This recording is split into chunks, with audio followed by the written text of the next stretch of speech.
Alors ces malades, ce sont ceux qui n'ont pas de mutuelle aujourd'hui et qui se retrouvent en sortant de l'hôpital avec un reste à charge gigantesque à payer.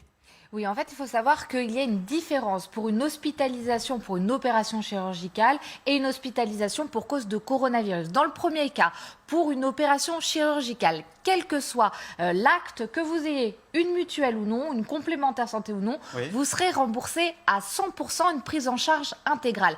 Ça n'est pas le cas pour le coronavirus. Sans mutuelle, vous aurez un reste à charge à payer. Ça s'appelle le ticket modérateur. Le montant s'élève à 20% des frais d'hospitalisation et en moyenne, il s'élève à 1 500 € par malade du coronavirus qui a été hospitalisé sans mutuelle. Mais ça, c'est une moyenne. Le chiffre, il peut très vite grimper. La facture peut être beaucoup plus élevée. Si le patient reste longtemps à l'hôpital, elle peut atteindre un montant impressionnant. Par exemple, pour 2 semaines d'hospitalisation, eh bien, le reste à charge, il peut dépasser les 8 000 € pour un patient sans mutuelle. Et on entendait effectivement parler de réanimation qui durait jusqu'à 6 semaines. Tout à fait. Eh bien, justement, ce système, il est inégalitaire. Voilà ce que dit cet économiste de la santé qui a réagi sur LCI.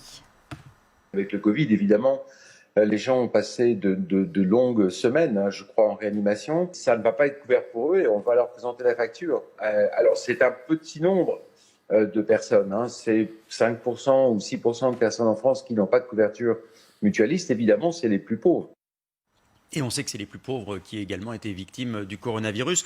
Ça paraît très injuste. Pourquoi c'est si mal remboursé, Catherine ? En fait, c'est une règle qui a été établie il y a près d'un siècle pour limiter les frais de santé, pour responsabiliser les Français. On a décidé à l'époque que les actes chirurgicaux, les opérations seraient remboursées, mais que ça ne serait pas le cas pour tous les autres actes hospitaliers, pour un certain nombre en tout cas de soins hospitaliers. Et pour les longues hospitalisations. Exactement. Pour par exemple la prise en charge de personnes âgées à long terme. Le coronavirus, comme la grippe, eh bien, elle se retrouve dans la catégorie des soins qui ne sont pas remboursés à 100%. Mais c'est vrai, vous l'avez parlé, vous en avez parlé tout à l'heure, les malades, pour certains, eh bien, ils ont fait de longs séjours en réanimation. Regardez, en moyenne, 19 jours passés en réanimation. Et dans ces services, eh bien, le coût est extrêmement élevé, 600 € de reste à charge par jour. Si vous multipliez par 19 jours, eh bien, c'est une facture de 11 400 € à payer pour ces personnes qui sont sans mutuelle. Souvent, eh bien, ce sont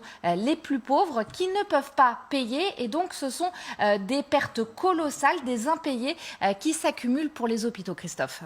Et rapidement, pour conclure, certains demandent du coup un changement de système. Oui, exactement. Certains, des médecins, des professionnels de santé, des politiques demandent la fin des complémentaires santé avec la création d'un guichet unique à l'assurance maladie. D'ailleurs, pour preuve qu'il y a un problème, les hôpitaux de l'assistance publique ont décidé de ne plus envoyer les factures aux patients sans mutuelle, d'absorber eux-mêmes les frais en attendant un dispositif de l'État. Merci beaucoup Catherine André pour toutes ces informations. Je pense qu'on va avoir l'occasion d'en reparler de cette problématique.